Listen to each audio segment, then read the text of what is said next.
hasretin dünyada, gam yazılmış kismetim, kalmayıptı takatim, sevmeydi niyetim, şahit olmaz kalbime Allah'ımdan başka bir kez.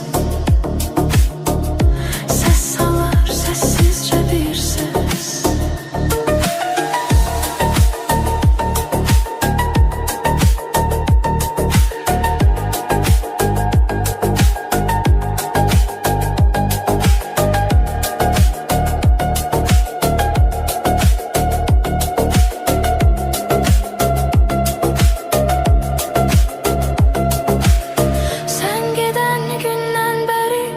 Vesvedir sözler seni, ruhum ardıncan gelir, kölge tek izler.